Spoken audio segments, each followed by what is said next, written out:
Welcome to the Regen Brands podcast. This is a place for consumers, operators, and investors to learn about the consumer brands supporting regenerative agriculture and how they're changing the world. This is your host, Kyle, joined by my co-host, AC, who's going to take us into the episode. On this episode, we have Robby Sansom, who is the co-founder and CEO at Force of Nature Meats. Force of Nature is supporting regenerative agriculture through its line of regeneratively focused meats that nourish our bodies, our soil, and our future. In this episode, we learn about Force of Nature's origin story, how vastly different their products are from mainstream meat, and how they're sparking a regenerative revolution through transparency and storytelling. Robby is truly one of the most articulate people I've met in the regenerative space, and he does an amazing job of both unpacking the complexity of the problems our current agricultural system is reckoning with and the regenerative solutions for them. Super excited to share this episode with you all. Let's dive in. What's up, everybody? Welcome back to another episode of the Regen Brands podcast. We are very, very excited today to have Robby from Force of Nature Meats. So welcome, Robby. Hey, thanks a lot for having me, guys. It's good to be here. For sure, man. We love what you do. Love the brand. Love the noise you're making in the industry.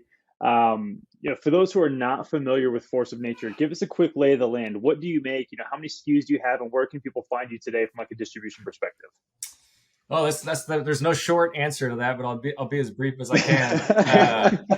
I'm sure the trailing hour or so will probably elaborate more on that very same answer. But, yeah. Force of Nature is a brand in the meat category offering meats in different forms, whether that's raw ground meat and steaks and those awesome cuts, or already pre-cooked sausages, and whether it's for breakfast or dinner or lunch. We're launching hot dogs here soon, so we basically have all the types of protein you want for different meals throughout the day, and then we offer a variety of proteins as well. So from the traditional poultry and beef type items, as well as non-traditional exotics, which are some of the fastest, most popular growing proteins out there, from venison, elk, wild boar, which are incredible invasive species, and all of those animals and sourcing standards that we have are coming from pasture raised, 100% grass fed ranches, or they're wild harvested, or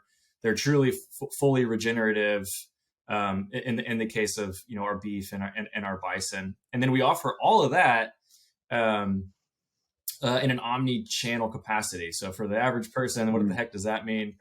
You can find us on about almost 20,000 store shelves across the country and retail outlets. Wow! You can order. Huge. You can hop onto our website, order, and we'll ship it to your door anywhere in the contiguous U.S.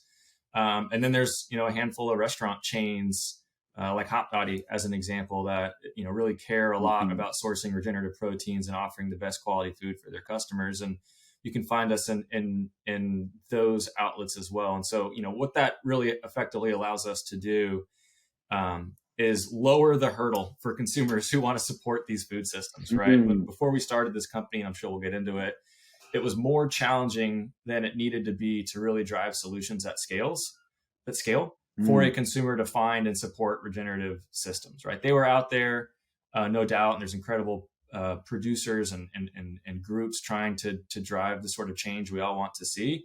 But there was a huge burden and learning curve for the consumer to educate themselves, scour their community, trying to find where there may be access to these things, and then vet the actual standards themselves, and then do that times every protein, right? And we were like, wait a minute, that barrier is way too high for the average consumer. How do we make it so easy for them that they almost have to go out of their way to avoid sourcing regenerative proteins? And so that's sort of where we're at, right? We're everywhere a consumer is with the types of proteins they want, how they like to buy it. We want to make it easy to connect those consumers, to the other side of our mission, which is working with land stewards and producers and processors and different regions across the country and globe to create these supply networks that connect the good actors, the heroes on the front lines producing this food, with the consumers that are excited about supporting those systems and value what they get out of those systems. And so really we're connecting the folks on the front lines on both ends, right? The consumers who have been underserved and misled with the producers who have frankly, are in a hopeless situation, losing their land at rapid pace and stuck in a system that is punitive to their very existence, trying to offer alternatives for both. So it's a big task. Yeah, man. It's beautiful though. It's like a beautiful piece of infrastructure building to let those two ends just do what they want to do, which is eat great food and make great food. Those people don't really want to do all the extra other stuff that we're forcing them to do in the current system. The wild boar is phenomenal. So that was definitely my favorite thing that I've tried that I wasn't exposed to before being a Force of Nature customer. And the D2C customer experience is also great, just for anyone out there that wants to give that a whirl. Thanks for that. Robby, you guys, absolutely. You guys have a seasoned team. This is kind of your second go around in the CPG space, guided by, a really successful run with Epic. So just maybe take us through kind of that journey with Epic and then how that turned into Force of Nature, just to give some folks the background there and how that's all evolved over the years. Yeah. Again, I'll try to be brief to condense a decade into a sentence. Not quite. We got time. We got time. No, I mean the beauty of Epic. Katie and Taylor were the co-founders of Epic, and they are my co-founders now in Force of Nature. And I joined them at Epic when we had like 3 products and we're a few months old, and the 3 of us built it together. At the time I joined, they had just transitioned from being, vegans and running a vegan energy bar company, to having gone through an experience of health issues, GI issues, inflammation, joint issues, to a pretty significant degree. Katie has been seeing specialists and was really struggling. She was a high performance athlete. Was like, I'm doing all the things. I'm doing everything they say on television and in the mainstream media and the public, the narrative out there of vegan, raw food, vegan juicing, and I'm just getting worse. And eventually got guidance like, hey, you should probably introduce healthy animal-based proteins back in your diet and see how that does. And it was like a light switch, right? Almost instantaneous recovery and turnaround of those symptoms. And so they pretty much were like, hey, we need to reincorporate these proteins in our offering. We got to move away from this plant-based strictly business and move into, that was the dawn of Epic. Right. And so we were able to grow that. And it was early on in, the paleo, which turned into, it's kind of transitioned into keto and now maybe in some ways carnivore. At the time though, it was the front edge of that. Nobody was really talking about grass-fed, let alone regenerative, but these vegan ideals, those values still persisted. Right. I mean, what conscious and intentional living person doesn't find some recognition of value for welfare of animals, for stewardship of land and maintenance of natural systems, for human health, right? As Epic was being born, it was, okay, well, if we're going to have a meat-based item, how do we make sure that it is improving those systems and not degrading them, as meat is often vilified for doing, right? And that became really clear that pasture raising animals and feeding them diets they evolved to exist on and letting them express evolutionary behaviors and live in systems that would be evolutionarily consistent with their breed and species and lifestyle, addresses all of those factors to the point of not only mitigating issue, but driving solutions. And we call that regenerating. And then of course, regenerative agriculture, we partnered up with Savory Institute very early on as we were all kind of up and coming together. And that was just the rabbit hole that took us down regenerative agriculture. Yeah. So Epic grew. We were fortunate enough to sell that to General Mills. And that was a very intense time for us. It was like, how do you do this? You don't start a small company that's mission-based and values-driven with the intention to sell it to, a large Fortune 500 big food conglomerate, that the average natural product consumer might call the enemy. Right. And so for us, that process was very interesting because we held that same limiting belief and preconceived notion towards who and what a transaction like that might represent. And ultimately, they came to the table with not wanting to adulterate the product, not exiting any members of our team or our supply chain network who literally are families that bet the farm on us. And telling us like, hey, you don't get it. What y'all are doing is working. We actually want you to influence and change us, not the other way around.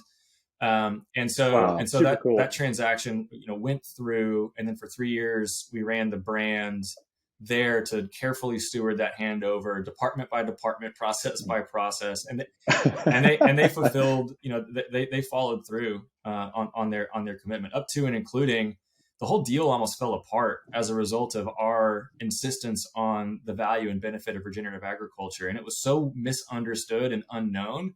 They thought that we were just a bunch of cavalier Texans out making unfounded claims, where clearly cattle must be evil, and to say that they could be part of a solution would expose them to false advertising across their entire portfolio. And how could they acquire this brand that could jeopardize the value of Cheerios or Right. any of the million? Robbie, what year is this? This is 2015 and into 2016. So we took them out to. Makes a lot of sense. I mean, go ahead. No, I was going to say, so we took them out to Regenerative Ranch, and the deal came through, and then within the first year and a half post acquisition, they had fully done an about face on their position with regenerative agriculture, and became the first Fortune 500 company to make a commitment to convert a significant portion of their supply chain to regenerative agriculture. And in their case, that's 1 million acres. Following them was then Danone, then PepsiCo, then many others, right? And so that was a huge moment for us, for this movement. And I think a recognition that, like, hey, these small up and coming emerging brands are really powerful, and we do important things, but the only way that ever manifests into real change is at scale. And so there has to come a point in some way, shape, or form where there's that moment where we collaborate with an organization that can support these missions at scale. And we recognized where, though nothing is perfect, there is massive progress that can occur, and that's the avenue and path forward. So anyway, really excited about that transaction. As far as Force of Nature goes, we kept hoping in that 3-year period before we kind of had fully completed the transition that somebody would obviously pick up the baton and torch and start a regenerative based meat company. And again, there's companies out there, particularly in beef or particularly in different proteins, or just regionally. Great, there's just amazing people out there. So I don't mean to claim that we're the first. We're just the first doing all of this at the scale and bring band forward and bring content based and education based as well. And nobody really checked the box at scale to make it, again, easy for consumers, right? And so knowing how challenging it is to live in the startup world and drive a business, we weren't really enthusiastic about doing it again. We didn't need to do it again. But honestly, we felt like it was a responsibility. Like, we were uniquely positioned with a set of skills and experience. We'd sort of already built a supply chain. We were very well educated on regenerative ag and the limitations and the opportunities, and it just needed to be done. And so we said, you know what, we'll do it. And if nothing else other than we raise more awareness and kick the door open for somebody else to finish the job, so be it. But like, we're committed to doing our very best to finish the job ourselves. And so 3 years after that sale, we started Force of Nature, and that was early 2019, and here we are today. It's been a wild ride. It still is. Crazy. It's beautiful, man. And I think the General Mills thing to me is we fall into that misconception, like you said, of all big is not bad.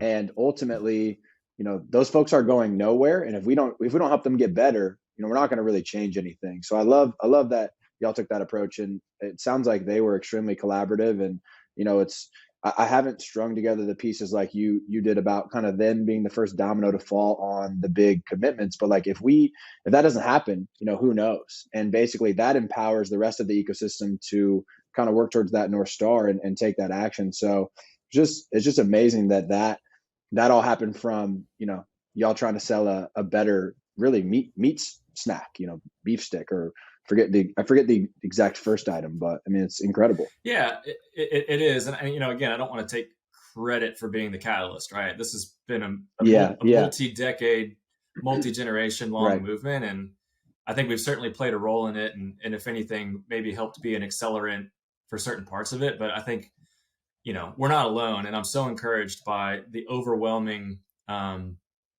buildup of different parties and different service groups and different organizations and brands and it's just like more and more people show up every day in masses to try to be a part of the solution and play a role where diverse roles are needed, to help bring, awareness to these issues and offer better solutions for consumers, and, address the myriad of challenges that our current agriculture system has created. And so, we're a part of that, and we're proud to be a part of it. And we're going to do the best we can, but we're definitely not alone, fortunately. Yeah. That's huge. So, one of the things we try to focus on the podcast is helping to kind of like peel behind the curtain and help our listeners understand, what makes Force of Nature regenerative? What are they doing differently compared to other, protein producers in the industry? So curious to get your take, like pick one or two of your favorite proteins that you offer and explain to the consumers, like, what is it that how is your sourcing different from the majority of beef, bison, boar? I mean, I don't know how many other people are doing wild boar and whether or not it could ever not be regenerative, but just walk us through what that looks like from your end. Yeah. Yeah. Well, I mean, I think the first thing is like, what's the challenge? God, this is a long what's the challenge of the existing system, right? Why do we exist, and what are we trying to create awareness to and then change? And I think there are so many things that the current system is doing that creates issues that need to be addressed, right? And I think if you'll give me the grace for some length here, I think one is agriculture at general is concerning. It's not it's not just animal agriculture. Plant agriculture should not be getting a free pass. Plant agriculture is a scourge on the earth, right? And by all means, like it's been, for 10,000 years since the agricultural revolution, and then in the last couple generations with the green revolution, I think the intention has been, how do we support societies? How do we create food? How do we avoid starvation, which would have plagued our species for millennia, and even still does in some places, but not anywhere near to the degree and the footprint it would have. But what have the trade-offs been? And it's been desertification of like 70% of our fertile lands across the globe. It's been the loss of topsoil globally, and the topsoil is this tiny, tiny, tiny thin layer that stands over the crust of the earth that takes 500 plus years for nature to build, that is finite, and we are losing it at rapid paces. And when it's gone, we lose the ability to sustain life, terrestrial life, largely because the microbiology in that soil supports the plant and the animal life on that ground level, which supports the herbivores and omnivores, which feed the carnivores, which all die and go back into the. So like loss of topsoil is a major threat to our existence and all existence of all life. You can add in pollinator die-off. You can add in dead zones in oceans. You can add in atmospheric carbon. People think that cow burps are the challenge or the reason we have an atmospheric carbon issue. 40% of the legacy load of carbon in the atmosphere is the result of tilling ground for planting crops, right? We're an all carbon-based life. The ground is alive. It is full of organic matter if it is healthy soil. And when you turn that over, it oxidizes and releases carbon into the atmosphere. And so, the carbon issues lead to ocean acidification issues. I mean, I just keep going on, right? Droughts, floods, food security, and so on. So like these are massive challenges, right? That we need to understand that the common denominator in all of this is our agriculture system, right? A system that tills a lot, a system that destroys these land bases and doesn't rebuild them. It's extractive. A system that requires a lot of chemical amendments. The herbicide, fungicide, pesticide, all that goes into waterways. We got glyphosate showing up in breast milk and the majority of people's urine now, just because they're spraying highly toxic, cancer-causing, disruptive agents directly onto the surface of our food. These are all things that we want to be known and talked about, especially at a day and time when the average age of our population is in decline, which is shocking, right? I mean, we should be extending life, not shortening it. Particularly in animal-based systems, there's a lot of criticism, and I think a lot of challenge, right? So going back to the origin of the question, what might a typical supply chain for beef look like? And again, beef is, chicken is kind of king now, but beef's been king for a long time and still up there with poultry. And it would look like an animal being raised born on a cow-calf operation. So a bunch of cows, they have a handful of calves. as soon as they can wean those animals as quickly as possible, probably earlier than they should be weaned for optimal health and wellness and quality of life, they'll go to another operation to try to gain weight as quickly as possible. And that'll generally be by confining them in some form to limit their activity, to limit their calorie burn, and offering them grains, because grains have the same impact on animals that they do on us. They fatten you up. It's a lot of carbs, and you put on a lot of intermuscular fat, or AKA marbling, which, for us would be a sign of chronic disease, and for the USDA is a sign of premium. Just kind of bizarre. Man, that's a really great way to frame that. Man, I love that. And we're and it's funny because America's standard for that is sort of scoffed at around the rest of the globe, right? They put a different premium on flavor and terroir and all sorts of other things besides just like how fat is it. But other than Japanese, they love their fat. And then it had certainly finished its life in a feedlot, right? Highly confined again. Getting a certain regimen, and most of these animals will be harvested between 20 and 30 months, right? They're very young, probably closer to 20 months, right? Particularly in beef. And so, it's kind of a sad sedentary existence. It's very industrialized, meaning it's almost like they're widgets in a machine. And frankly, the producers are cogs in that wheel. They're not thriving in this environment. They're trying to figure out how to make their ends meet. And there's some large government interests and large corporate interests that make it very, very difficult for them. They borrow and borrow and borrow and eventually lose their land. And, at the turn of into the 1900s, maybe a quarter of the population were farmers, and now it's probably 2.5 or 3%. We lose 5 or 10,000 farms a year, and Bill Gates somehow can manage to buy their land, but these families that have been doing it for 5 generations can't afford to stay on their land. So we've created this paradox that makes no sense, right? Our neighbors are no longer producing our food, and it's even the land base is falling into some profit motivated corporate interests. And there you go. You have really cheap, sad, sedentary animals that turn into food that is celebrated for its cheapness, right? We say commodification is a celebration of price above all else at the expense of all else. And all of those shortcuts and all of those unilateral compromises have led to being able to produce food in a super hyper efficient system, right? I mean, we do a lot of cattle in a small location and very, very quickly. And again, it's so efficient, it's brittle, it's fragile. You guys saw that during COVID when one plant shut down, and all of a sudden we had an excess supply of meat and excess demand for meat simultaneously. Retail shelves were empty, and farmers were having to euthanize animals because of one plant going down. Right? What a screwed up system, and an outcome that highlights a security issue, a stability issue that we should never be seeing here. Right? And the other thing is we have a farm bill that puts hundreds of billions of dollars into prop up this system. Much of that going into kind of food stamp programs, but a lot of it going into supporting this monocrop agriculture production of super cheap corn and soy. And with super cheap corn and soy, you can overproduce it. You can control the world supply of it. You can put it into every food in the grocery store, and you can feed animals on it. And make every system dependent on it. And that foundational layer for every one of those systems makes it really cheap, even though it causes harm. The production of those grains causes harm to the land.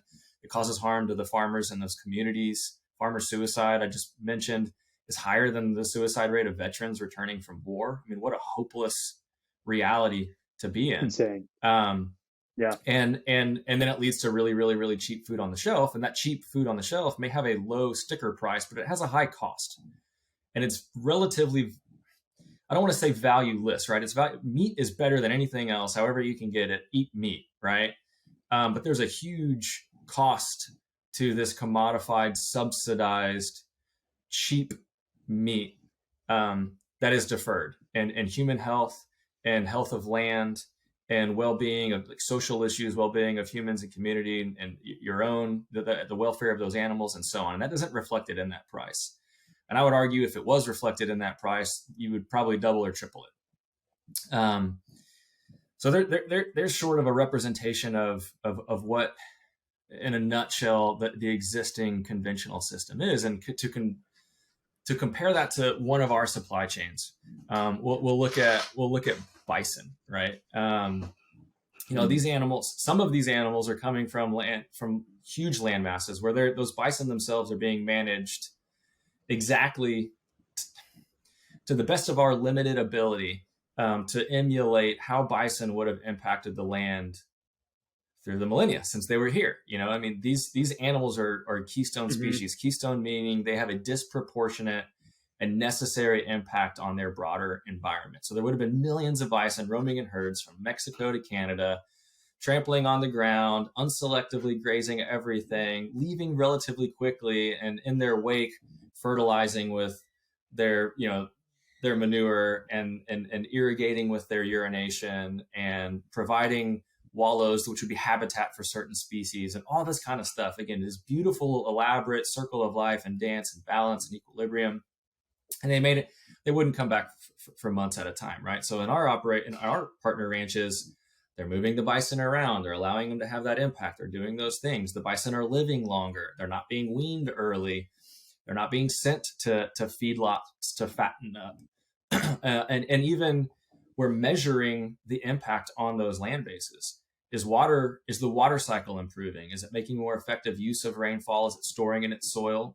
Is the soil organic matter and soil life improving? Is it increasing over time? Is its holding capacity for water improving? Is biomass increasing? Is insect species improving? And bird species improving? And other native wildlife improving?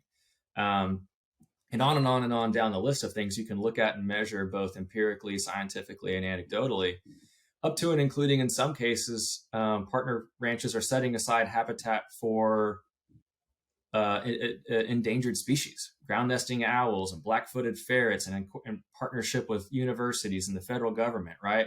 Trying to create food while also restoring native systems, which is how it can be done and how it should be done,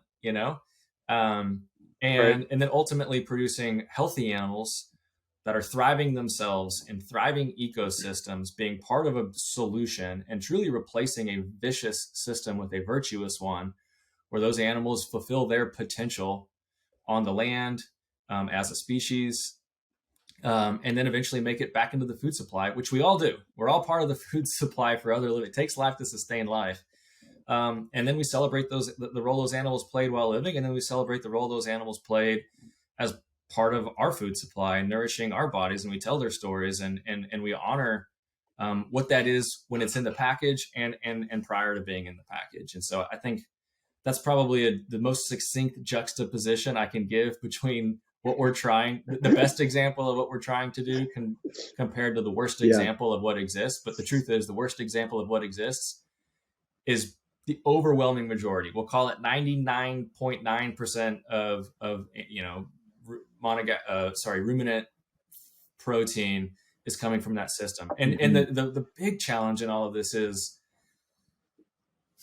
the system plays such wicked games with consumers, right? Putting a brand on something so-and-so farms where so-and-so farms doesn't exist, right? Or calling it natural. What a joke is the natural claim. There's no real definition. Everything came from this earth. It's just a way to pull the wool over a customer's eyes. Vegetarian fed claims on pork and poultry, right? The only way you get that is if you have a curated and controlled food supply. They don't have access to the outdoors where they could forage, and omnivores can't eat an omnivore diet. I mean, we've convinced ourselves it's a positive claim when really it should be a red flag. Again, it's just been one lie after another in that food system. And I think the average consumer overwhelmingly believes that the system that they're supporting is markedly different than it is. Because they try to buy organic or they try to buy something that says grass-fed. And the truth is, you can be organic and you can be grass-fed coming off of a feedlot, doing all of the things that we just said were challenges. Is it better than the most conventional? Certainly. We're on a spectrum here, right? But 100% grass-fed, pasture-raised, regenerative is absolutely the gold standard, and it encompasses so many necessary things. And I think what we are offering is the manifestation of what consumers want want to support, value, and would prefer to believe their food is coming from, but they have been shielded from that reality. The wool's been pulled over their eyes. And frankly, they've been complicit in supporting a system that's frankly counter to their intention and counter to their values, right? What is more upsetting than to think of a consumer going to a store, looking at packages with intention and paying a premium because they see a claim that they think is representative of something that it is not? That's fucking bullshit. Yeah. And that is pervasive in this industry. And so that's part of what we're here to do, is to create awareness, create education, create access. And my job isn't to say, hey, you were wrong. If you think that system is great, you're wrong for thinking that, and you're wrong for supporting it. Honestly, I don't agree with you, but I believe in your right to have your opinion. I just think in order to form your opinion, you need to have transparency and access to the truth. And that's been shielded, right? That's only been shielded. It's been concealed. And I think as we can open consumers' eyes up, many, if not most, will gladly support a system that is transparently representing what they see value in. And that's what we're trying to do. We're just trying to create awareness and give choice. And it's working. Yeah. That was the Regen Brands manifesto right there. That was like exactly why we do this work. You did it better than we could ever have done it. So thank you. And it's beautiful and very well said. Curious if you could touch for those that don't know kind of about savory and EOV, and like, you know, there's this very pervasive like plant-based versus animal-based, all animal ag is bad, but talk about land to market and EOV and just kind of how y'all are proving that like these are the natural systems, they're having all these positive benefits, because I think the average consumer just needs more information there. Yeah, totally. And I want to be transparent too, right? I think this is a big challenge when we talk about ideals. Not every single thing that we produce has a regenerative claim on it. If it says regenerative on our package, which our beef and bison do, it's fully regenerative. Poultry's a little different. We have our own podcast called Where Hope Grows. We did a whole episode on why and what our poultry supply is, right? Venison, elk, they're 100% grass-fed, pasture-raised, but we're working. And it doesn't matter what our system is. We're transparent about it. We're working to raise the bar. We don't believe there's a destination you can race to and dig your heels in. We believe in raising the bar every year. We believe in celebration of progress over perfection, but we should be pursuing perfection. And that standard should be raising every year as well. And so we don't have EOV on all of our products. We have a lot of supply that is EOV, but we may not have it on the package. And there's a handful of more complicated reasons for that when it comes to building a brand and scaling and supply and the costs of these third-party verifications. None of that is cheap, right? And the more little circles and emblems you put on a package, the more expensive it is to produce for the producer, and harder it is for a brand to build a supply chain for, and more costly ultimately it is for the consumer with the reduced supply. So we're trying to build a brand that stands for all of those things, that has integrity and transparency and value, and absolutely limit the number of seals that we have on the package to make it easier for consumers and for producers who are to be rewarded by the system. With Savory and EOV in particular, we started building that with Savory, almost back in the early days of Epic. So it's been nearly a decade ago. The idea was, organic is great, but we need, regenerative is better. We need a standard. We need a ubiquitous gold standard to validate, because greenwashing occurs, and it will occur for regenerative, and it's starting to occur. And there are varying opinions on what is and isn't greenwashing and to what extent we're seeing that, but something will have to rise to the top to hold folks in the supply chains accountable and give confidence for consumers who don't have the time or energy to be highly educated experts on every single thing that there is.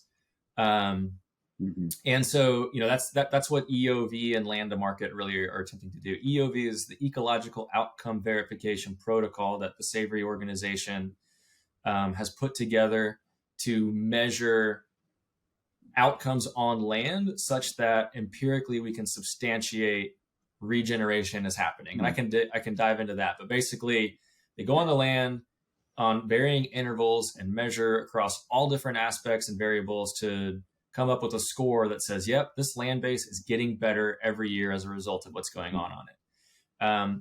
And land to market then is the seal that you can put on that package to say like, hey, this is land to market verified. We are verifying that it meets our standard and this protocol and is producing these outcomes.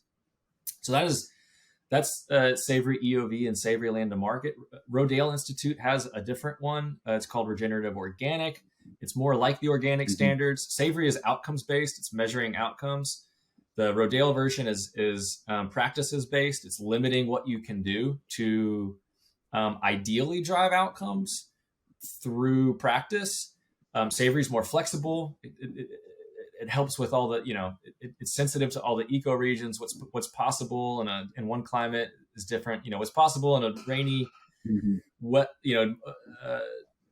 grassland that gets great precipitation and fertile soil is way different than in an arid desert area, right? And so trying two different approaches. Now there's more and more coming on every day. Regenerative is another one that's coming up and coming. And so, again, like going back to force of nature, right? Like right now, our standard is either you are one of those three, or we have gone out to your ranch and done our own indexing and protocol, and we have some verifiers ourselves that go onto the land to do that. But we haven't hitched our wagon solely to one. It gives us the opportunity to access more supply and to support more good actors on the front line of the land bases without having limitations or unnecessary hurdles, as we're just trying to connect these folks to consumers with the most integral product and process with as few hurdles as possible. So one day somebody will rise to the top. It will be a little greenwashed, and then the next thing will take its place. But we're on a journey there, and in the meantime, we're trying to support everybody that's doing work in that on that path, and try to be as honest and transparent as we can with what we are doing. And again, we're not perfect. I'm happy to dive into where and why, and we put it on our website and we'll tell stories. But I think that's just really important for folks to understand. I think that to me might be to end this once again a long diatribe of mine. That might be the thing I would encourage folks to do. Claims, the majority of them are out to the highest bidder. Anybody with a checkbook can make just about any claim on any product. Meats, no exception. Plants are no exception. Like if they have something that they're excited to show you, they will show you. If they have something to conceal from you, they will make a claim and not be transparent after that. Right? Yeah. So I'm not going to name any names, but there are large brands out there sold in large natural retailers that are bullshit. There are large brands out there that do direct to consumer sales that make grass-fed type claims and pasture-aid types claims that are bullshit. Start with the claim and let that be the point where you say, okay, they meet the minimum bar. Let me dig in. Let me see what they're actually doing that they're proud of, the stories they're telling, the human beings they're working with, the impact they're having. And then I'll vet whether or not those claims are substantiated or not. And I would suggest, sadly, the majority of the time, it's active, aggressive greenwashing. Marketing machines doing their job to perpetuate the status quo of taking advantage of consumers' desires to take shortcuts and use claims to get a short-term win. Yeah. Y'all have done a phenomenal job on the marketing and messaging side, right? The direct-to-consumer execution, the website, the social. But I'm curious, just strictly retail, right? When we have such a short amount of time, I know y'all have done some like really cool freezers for some retailers. I'm sure you've tried lots of things on the merchandising side. The packaging's obviously very strong, but like what has really worked? Because this regenerative thing is big. It's complex. These are not things that you can get across in the 2 seconds that somebody's looking at that package of meat. So like, how have y'all thought through that, and what has really been effective there? Yeah, it's really interesting, right? There's so many complicated layers to all of this, and how we as consumers have been conditioned to think meat should be cheap, conditioned to think these falsities that we don't question. And then whenever we're faced with a different perspective, we're like, oh shit, wait a minute, that is different. It doesn't make a ton of sense. I think in retail in particular, there's an interesting backstory that's important to understand. Grocery stores want to drive traffic into their stores. You know what I mean? Like they're nothing without shoppers walking in the door. And historically speaking, the top drivers of traffic are access to quality protein, access to quality produce, and price.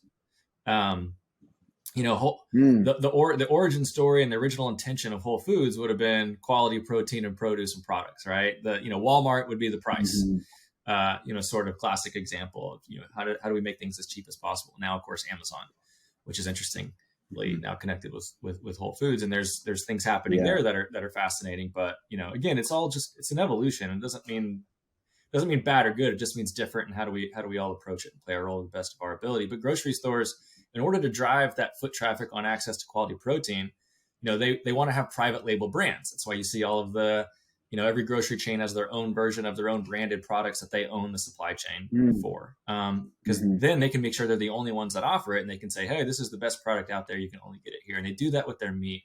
And the other way that they do that is the service case, right? The unbranded meat in the back of the store, where you have a service case and a butcher and a person there to talk to that you can make a relationship with. And it's great. I mean, I'm not to say it's great that we have that selection, that opportunity, but when you do it that way, you lose the truth. You lose the story behind the food. What farmer did it come from? How was that animal treated? How did it live its potential? What impact did it have? What else is there to the story besides the claim? Because again, the claim is just scratching the surface. There's so much more. And the truth is, many retailers, it doesn't matter whether you're going to one competitor or another, they're getting their meat from the same place. It's like Tyson, it's JBS, it's the big guys, and those guys they have their 100% grass-fed items. You know what I mean? Like, they have their items that are meeting all the minimum bars and standards to make a claim. And so it's been interesting as the center of the grocery store has evolved, right? All of a sudden, we went from like, hey, packages are convenient. You can make food in a minute, and you can do all these things, and it's fortified. And then I think we realized, oh no, this has gone wildly awry. And then brands in the center of the grocery store started coming out with values and missions, and hey, we're better for you in this regard, and we're not putting this in here, and we're donating to this cause. And people began to form a relationship with their food again, and then that slowly expanded and began to permeate into the perimeter of the store, which is the commodities. You saw that with dairy, and then you saw it in milks, and then you saw it in eggs. And I think meat is still a kind of a frontier where it hasn't yet happened. But in order to have a brand like Force of Nature on the shelf that tells that story, that consumers can actually form a relationship, not just with the brand, but with the food and the animals and the people raising the animals through our content and transparency, that's sort of revolutionary in this section of the grocery store. So a long way around to get back to your question about what's working and what's not. A lot of grocery stores have what's called a clean door, clean floor, clean store policy. They only want their stuff. They only want their branding, their promotions, their red stickers. They don't let you do anything to stand out. So it starts with your package. What stands out on your package? Because that's all you get to do to tell your story. It better be an effective job. And so I think our team's done a wonderful job with branding and imagery and romance copy on the package, website, driving awareness through our digital work and content to prior to getting into the store or following up from the store, more points of exposure for consumers. I think where we have been able to chip away at and convince retailers to let us have an off shelf, put a branded freezer in, put freezer clings that tell a story, create QR codes that lead to custom landing pages, take more of our products. So we have more real estate telling more story. We've been able to see more and more and more and more success. But I mean, it's really, all of that is really trying to reverse again some of the convention and conditioning of the system of, being brands not really exist. I mean, again, if I would have asked, it's different today, but it's funny, when we started this company, if I was to ask somebody, what's your favorite brand of meat, they'd get stumped. They'd be like, what do you mean? Meat? What do you mean? It's like, I shop at this store. Right. Right. And that's sort of a symptom of what that system was. But with brands coming forward and consumers selecting for brands, they're able to choose to align their values with the values of the brands, and that's what they're looking for. And so I think grocery stores are seeing that. I think they're also seeing that as meat is under attack, the conveniences and the shortcuts that the prior system had taken is going to begin to expose them. So they need to begin to build an alternative set. I think as younger shoppers, the millennials and whatever the heck the new name for the generation after that and after that might be, as the data constantly changes. 80 something percent or more are looking for better for me, better for the environment, better for welfare. And so they know the consumer of the future is looking for these things. And so they're all consciously recognizing of the shortcomings of where they've been, the opportunity going forward, the necessity. And, I think it's going to work itself out, but we're going to definitely continue to try to be a catalyst for that. And certainly an adjutant that kind of helps push the momentum and make it an accelerant, I should say, to make it go a little faster. Yeah. You mentioned a lot of the challenges here with, the certification space right now, the challenges in conveying these branded meat values to consumers at retail. If you could wave the regenerative magic wand per se and change the way meat is sold at retail specifically, what would you what would you want that to look like? What do you want to see there? Oh man. Well, if I could make a wave a magic wand, it would start in Washington with policy. Yeah. So much of this goes back to this system, right? This, we talk about the complex, right? This complex that is big pharma, big chemical, big ag, big petroleum, all funding what is in their own best interests. And they all have an interest in the food supply and the farming system, and these bills that spend hundreds of billions of taxpayer dollars to perpetuate the status quo, and to create research and reporting that is beneficial and curated, and to slow down the sort of progress that we're trying to make. Right. I think the people on the land, and I think the consumers would be happy to support the system if it was as more available than it is, because it's currently kind of kept down. I think the perfect supply, though, in the grocery store wouldn't be markedly different than it is. You know what I mean? It'd be animals origining from their same original location, right? I'd say one, we would have more ruminant animals on more land, right? I think we have something like 2 billion, not quite 2 billion acres of land here. Animals are on a small percentage of it. They could be on a very, very large percentage of it. A lot of it is cropland, which is not, roughly 900 million or more acres of cropland, which isn't really getting the benefit of animal impact, and historically would have had it and needs it. So I would see that being incorporated. I would see the celebration of animals and the services that they perform as a part of those systems.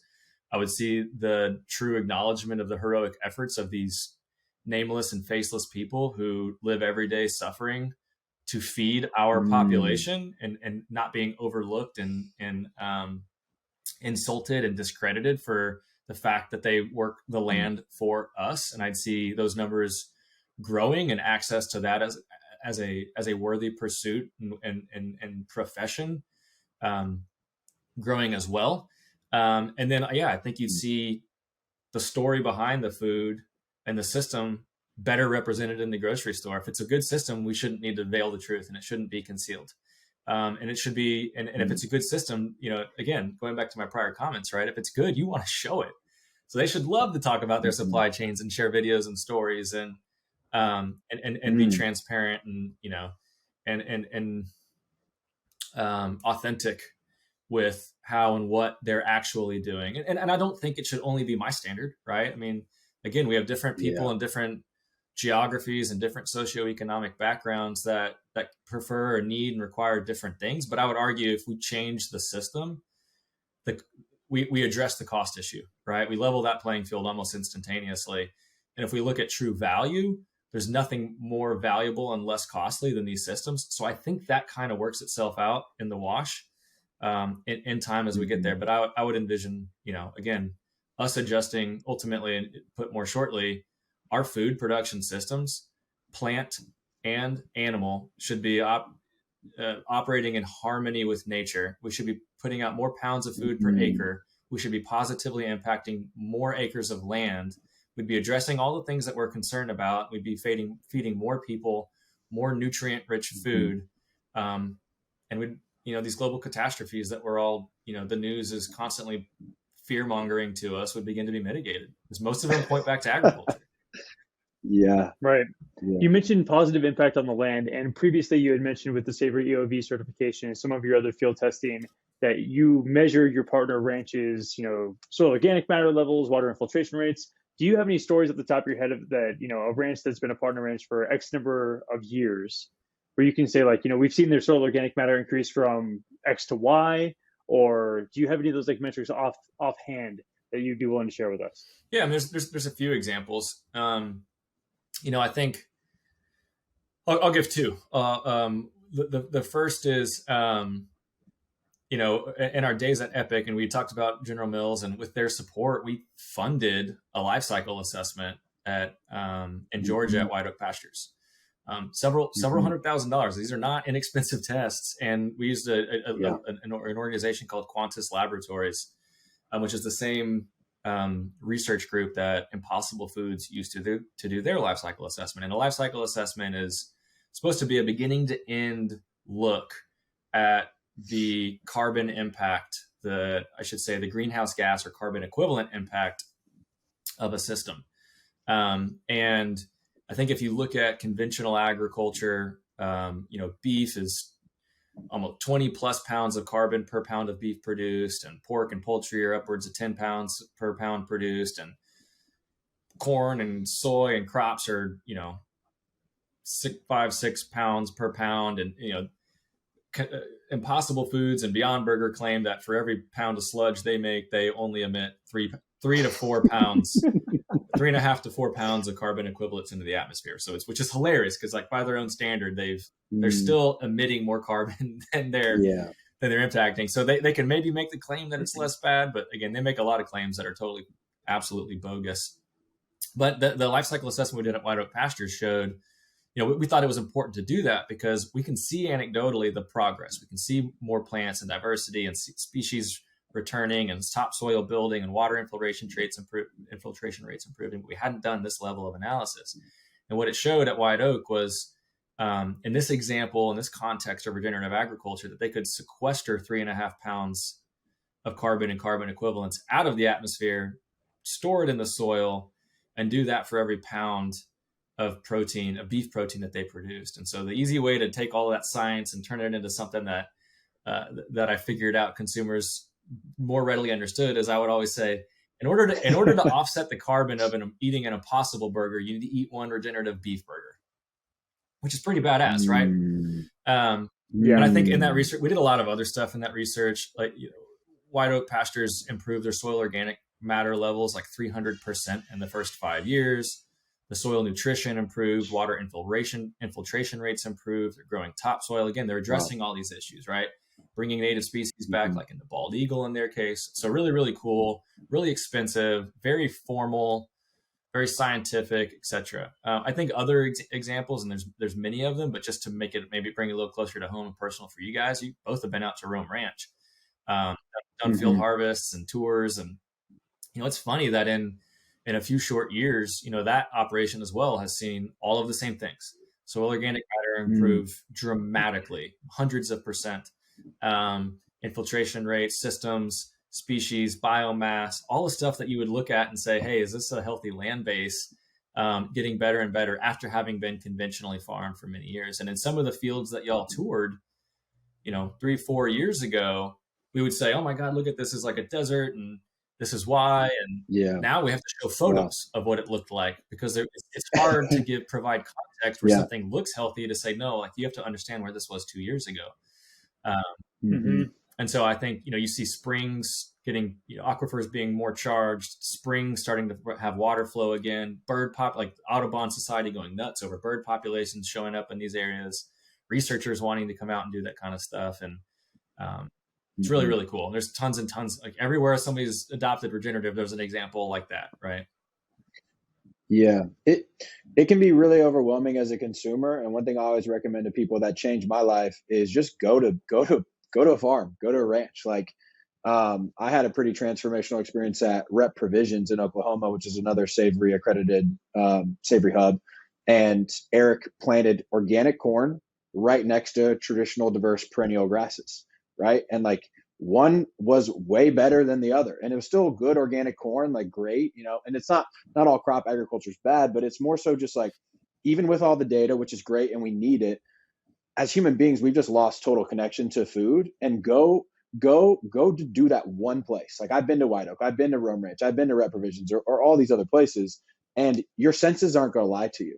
Like you're going to see, okay, this place is living in balance with the natural systems that is supposed to be in this ecosystem.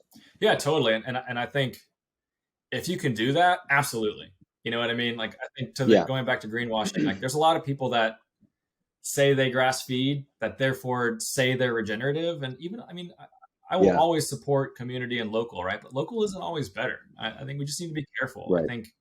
I think generally we should be supporting our communities. I just want to make sure that the people in our communities we're supporting are the right ones, and the ones that are good actors and doing what they can to be part of a solution, besides just being closer, besides just having a more common zip code, which is relevant, but it's not everything.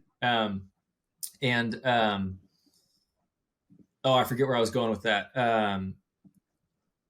Well, you just made a point. Remind me. Sorry.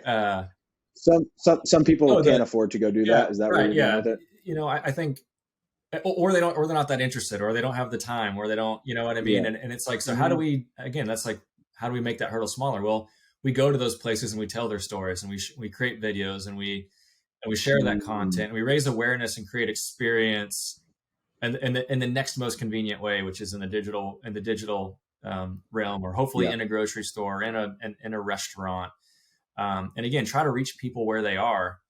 Maybe we can inspire more to go onto the land. Again, this should not be a substitute for that, but you know, where the, you know, we may be talking about a few single digit percentage points, the number of people that can or will go visit. We're looking at 100 times, you know, dozens of times that at least, that will check it out online and maybe get inspired to become more and more committed, which is what we're trying to do. And we talk about that too in really like what we're trying to do. You know, I have said from the beginning, and will continue to say, I think the best way to source meat is not necessarily force of nature. We're a great way to source meat, but we're not at the top, right? I think the best way to source your meat is, frankly, I think personally, in my opinion, it's to put on a backpack and to get into the mountains and huck around and haul shit and suffer and try not to get chewed up by the terrain or the animals that are looking to chew you up, and fail, you know, and suffer and struggle and not succeed, and recognizing how challenging it is to feed yourself, and then to do it again and succeed and feel the reward of a successful hunt, but also the complex emotions that come with taking a life, and an appreciation for that life you have, and the respect for that life that you have, and frankly, a relationship that you have formed through that trial and through that transition that will manifest into a different experience as you eat it, as you savor it and share it, and think of it as a life, and not a product in a styrofoam package.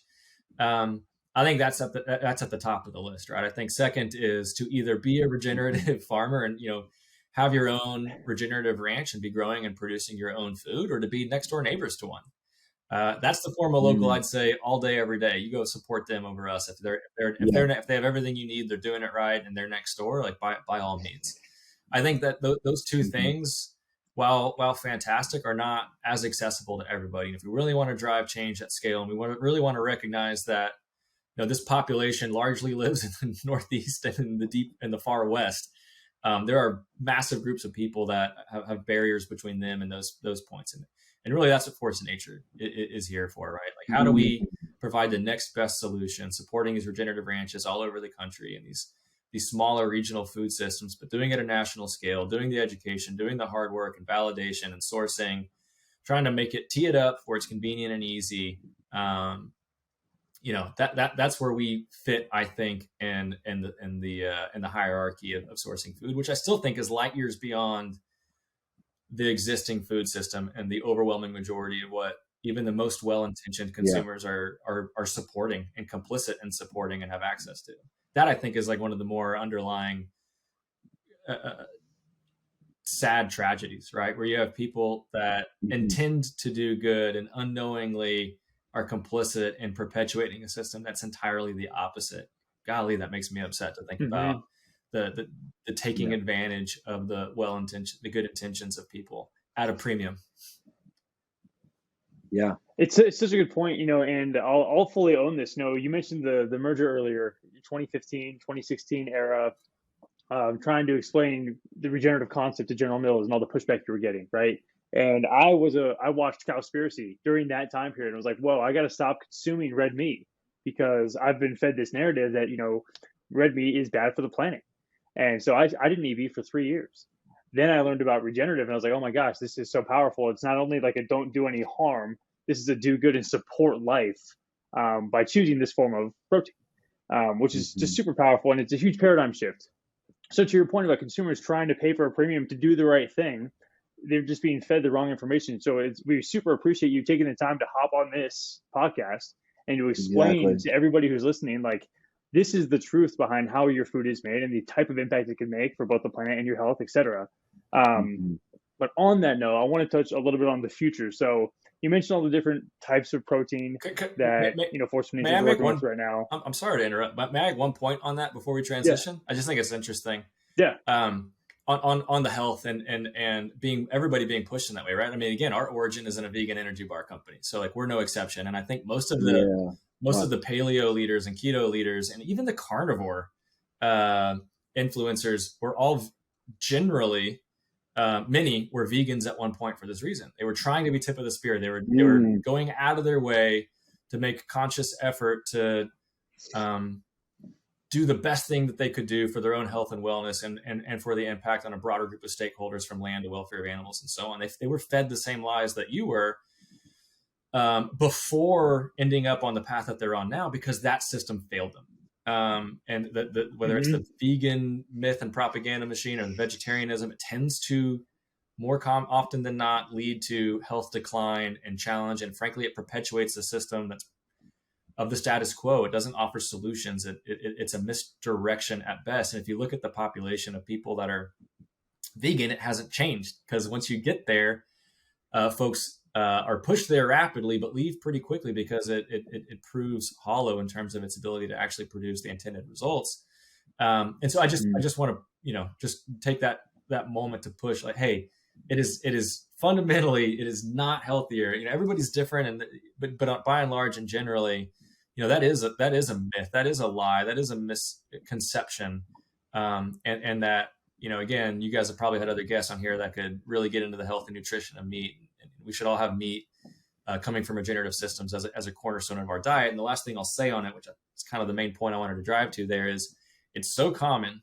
Everybody, you're nodding your heads because you know the same stories, right? I mean, this is the third company I've been a part of where the founders were vegan and transitioned over to, paleo and carnivore because of the health impacts of being vegan. But you always hear that story. You always hear people trying veganism and trying vegetarianism and it causing issues, and then reverting to a paleo, keto, carnivore type lifestyle. You never hear the alternative.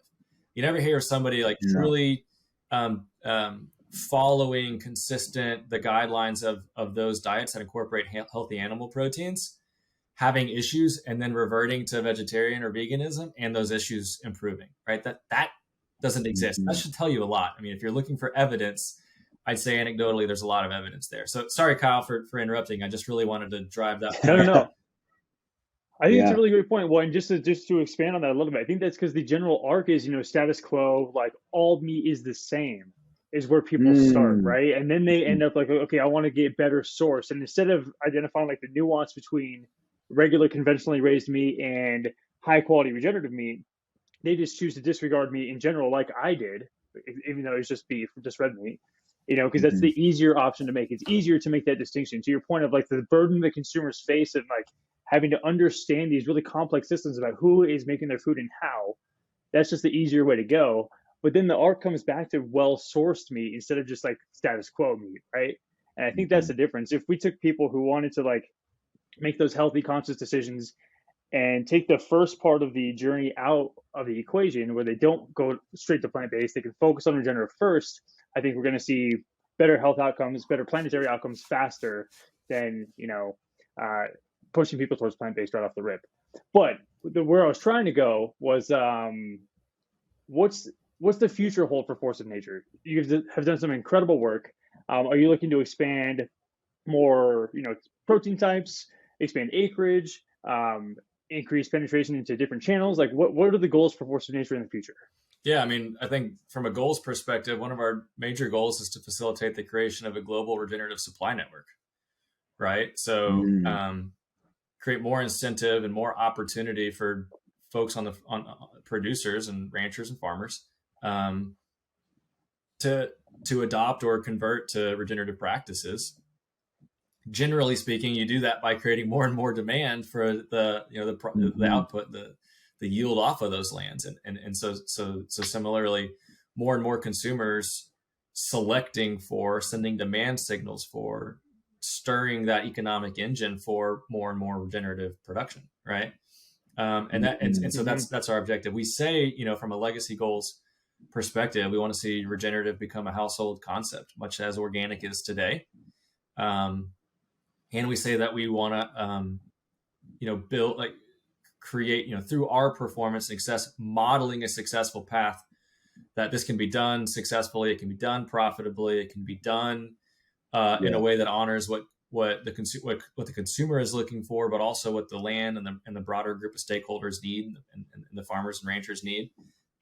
Prove that out and create a massive ripple effect that opens the door for others like us, and that forces the hand of the large incumbents, right? Again, kind of going back to how change happens. Change happens at scale, and if we can create, acceleration and the generation of even more momentum towards making these changes, we'll put these large companies on notice. Okay, this isn't work. Cutting this corner isn't working anymore. It's getting called out. There's more visibility into it. We have to step up our game when we can really start to drive change at scale. And so whatever we can do to accomplish those things is on the table for us. Mm-hmm. Love that. You've been answering this final question the whole time we've been talking to you, and it's a beautiful symphony so far. So I'm curious what your final note's going to be. But to put a hard quant to put a hard quant on it, how do we get Regen Brands to have 50% market share by 2050? What are some specific things there? Oh man, that's a simple answer though. That's the shortest answer I have yet. It's the consumer. It's it. I mean, I know that, we live in this country here where we think that we can be frustrated by something like we vote, right? We can be disappointed in our political system and not feel that either side of the two primary options represent truly what we are, believe and feel and value. And so we abstain, right? We just don't vote. You can see it at the polls. That's sort of been our reaction to the things that frustrate us and disappoint us. We can't do that with our food system. To the extent that we are eating or purchasing or consuming anything that we're buying and not producing ourselves on our own land, which is all of us to a large degree, we're actively sending signals to support a system. And right now that consistently historically has been supporting the system that I think is counter to our values. It's the industrial system, it's the commodity system, it's the system that's creating these challenges that generally we all express concerns with, right? And so, I think in order to see 50% of our food convert to regenerative, and I think our definition and standard for regenerative is sort of what we've been talking about today, not what that might be or mean in 2050. I think we're talking about the intent here, not the semantics.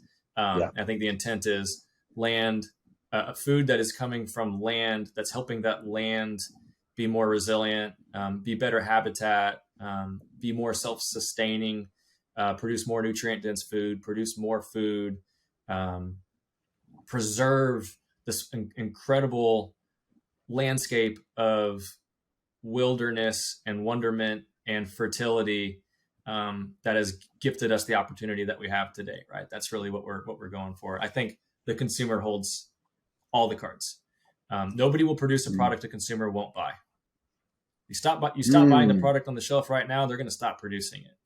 And so, the consumers wield the most awesome weapon of all.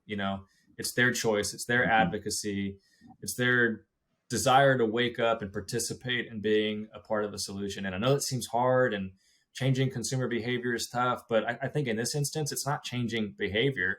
It's just creating awareness with the understanding and belief that when consumers have access to that information, they're going to choose differently.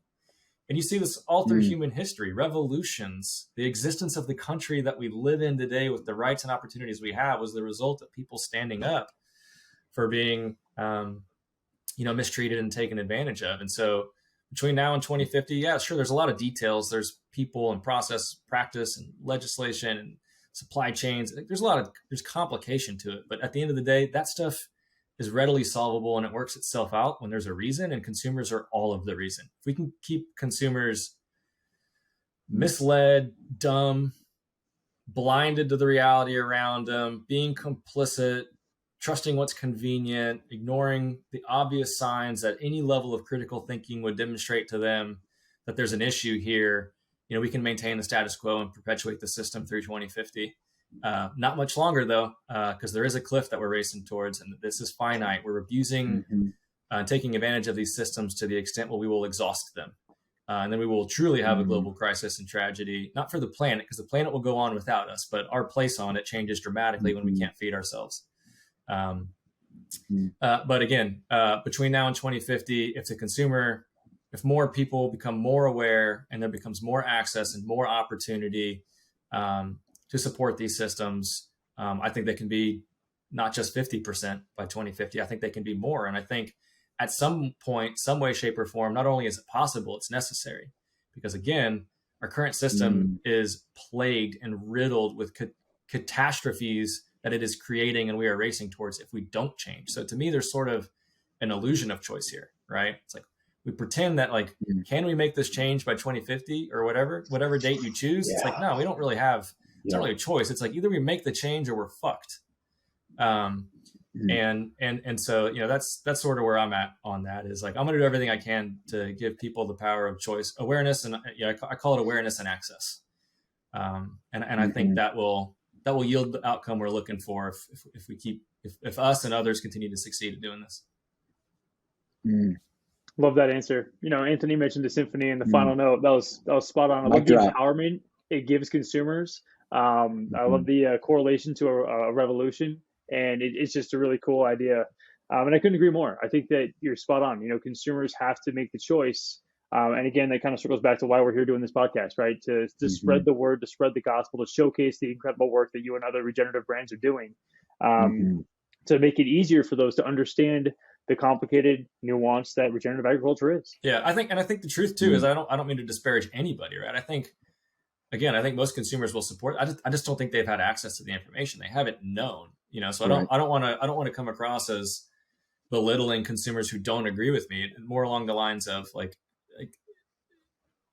as they get more awareness and as they gain a better understanding and appreciation for the truth behind their food, that is the more of that occurs, more momentum and more demand signaling towards better food systems, right? And so, if somebody hasn't been aware and they've been victims of a system designed to keep them in the dark, I don't fault them for that, but we're trying to turn the lights on, and from there forward, it's the opportunities in their hands to do the right thing.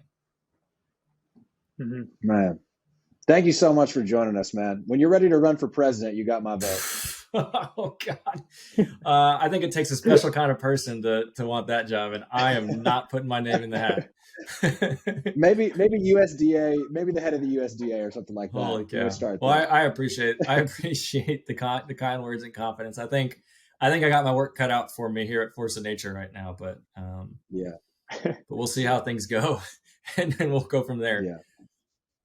Well, thank you so much for making the time, man. This is great. We're so excited to share with our audience, and just thanks so much. Yeah, I appreciate you both. Again, consumers can't do their job, and I can't do my job without folks like y'all giving us this platform and this opportunity to share the message and begin to create some of that awareness that leads to the change we all want to see manifested in the world. So great job, guys, and thank you. Appreciate that. One team, one dream, Yep, exactly.